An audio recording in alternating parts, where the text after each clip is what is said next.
kasih Tuhan Yesus. Jumpa lagi dalam acara Sate Bareng Yuk. Hari ini hari Kamis 14 Mei 2020. Hari ini kita akan merenungkan sebuah tema, yaitu collab atau collapse. Nah teman-teman, ada yang pernah tahu nggak ini apa? Ya, ini adalah namanya Rubik. Mungkin ada teman-teman yang pernah memainkan Rubik. Rubik ini kalau kita mainkan itu tentu membutuhkan waktu yang lama. Tapi ada loh yang memecahkan rekor. Dia dapat mengerjakan selama 4,7 detik. Namanya Felix dari Australia. Nah teman-teman, kalau saya nih minta teman-teman semua nih dari remaja dan pemuda GKI Kanaan. Misalnya, saya minta 4 orang saja ya. Saya minta Cele, saya minta Yohanes, saya minta Given, saya minta Gaby untuk mengerjakan Rubik ini. Nah kalau saya beri waktu nih sekitar 5 menit nih, bisa nggak kira-kira teman-teman? Berempat aja nih. Tentunya mungkin kalau berempat sudah diberikan tugas, cuma 1 Rubik aja nih, teman-teman mungkin yang ada malah rebutan ya. Habis rebutan malah mungkin udah gua aja ngerjain, udah lu aja, gua aja. Yang ada malah ya nggak dikerjakan, udah habis waktu, malah nggak jadi.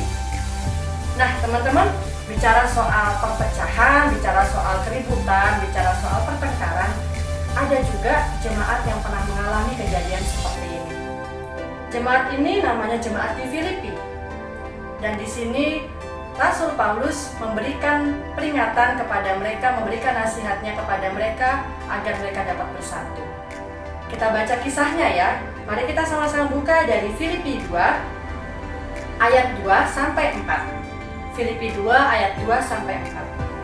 Kita akan baca, karena itu sempurnakanlah sukacitaku dengan ini. Hendaklah kamu sehati sepikir dalam satu kasih, satu jiwa, satu tujuan. Dengan tidak mencari kepentingan sendiri atau puji-pujian yang sia-sia. Sebaliknya, hendaklah dengan rendah hati yang seorang menganggap yang lain lebih utama daripada dirinya sendiri. Janganlah tiap-tiap orang hanya memperhatikan kepentingannya sendiri, tetapi kepentingan orang lain juga. Di Filipi 2 ayat 2 sampai dengan 4 dikisahkan mengenai agar kita semua dapat satu visi. Apa maksudnya satu visi? Dikatakan teman-teman di sini bahwa kita hendaknya sehati sepikir, satu kasih, satu jiwa, dan satu tujuan. Dan yang kedua, dikatakan juga di sini bahwa jangan kita mencari-cari pujian. Jangan mementingkan diri sendiri, rendah hati dan utamakan yang lain. Andai saja teman-teman, kalau tadi saya kasih tugas Rubik tadi ya buat berempat tadi. Misalnya ditunjuk nih 1 orang saja, yaitu Cele, yang memegang kendali untuk membuat Rubik ini supaya warnanya bersatu. Yang 3 orang lagi memberikan dukungan. Dan tentunya harus ada satu visi, satu tujuan, satu kasih, satu jiwa. Setelah itu, ketika mereka sudah memiliki satu visi, mereka juga tidak mencari pujian. Gua aja, biar gua dipikir bagus. Janganlah, gua aja. Nah, kalau mereka bisa satu visi, satu tujuan, dan mereka nggak mencari pujian, mereka rendah hati mengutamakan yang lain, tentu akan bisa terwujud. Dan tentunya ketika Cele dapat masukan dari teman yang lain, dia dapat mengerjakan Rubik tadi dan akhirnya bisa. Nah teman-teman, kira-kira seperti itu konsep kerjasama yang diharapkan ketika kita diberikan kesempatan untuk mengerjakan tugas dan pelayanan di GKI Kanaan, khususnya di Komisi Remaja dan Pemuda GKI Kanaan ini. Pertanyaannya teman-teman, mengapa kita harus rendah hati? Yuk kita cari jawabannya teman-teman. Di Filipi 2 tadi ayat 5 sampai 7. Kita baca sama-sama ya.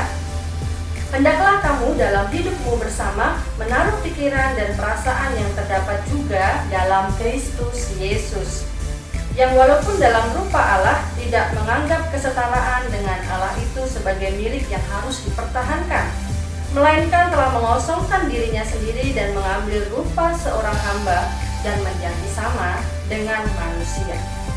Kita tahu ya teman-teman, ternyata kita harus rendah hati itu bukan mengacu kepada siapapun, hanya kepada Yesus Kristus. Kita tahu bahwa dia telah mengosongkan dirinya dan dia menjadi sama dengan manusia, sama dengan Dia yang adalah Allah, pemilik segalanya, bisa apapun, harus sama dengan kita manusia. Kalau nggak karena rendah hatinya Yesus Kristus, nggak akan mungkin dia bisa mengosongkan dirinya. Teman-teman, apa yang bisa kita pelajari dari tema hari ini? Daripada berlomba, mending kita bersinergi. Daripada bersaing, mending kita berkolaborasi. Kita harus kompak, karena kita tahu dalam pepatah mengatakan, bersatu kita teguh, lanjutannya apa teman-teman? Ya, bercerai kita runtuh. Runtuh itu kolaps ya teman-teman, sesuai tema kita hari ini. Jadi pertanyaannya yang terakhir teman-teman, buat kita semua, buat saya dan teman-teman, mau collab atau kolaborasi atau kolaps, yaitu runtuh. Sekali lagi saya tanyakan buat kita semua, mau collab atau kolaborasi atau kolaps, yaitu runtuh. Kembali kepada kita masing-masing. Tuhan memberkati. Jadi itu satu dari kita hari ini. Kita harus belajar menjadi pribadi yang lebih rendah hati lagi, oke? Nah, besok kita juga bakal ada satu kuis bareng channel ini lagi. Jangan lupa dibagiin ke teman-temannya ya. Setiap Sabtu kita bakal ada Zoom meeting fellowship. Nanti linknya dibagiin di WhatsApp sama di Line, oke? Have a good day, God bless.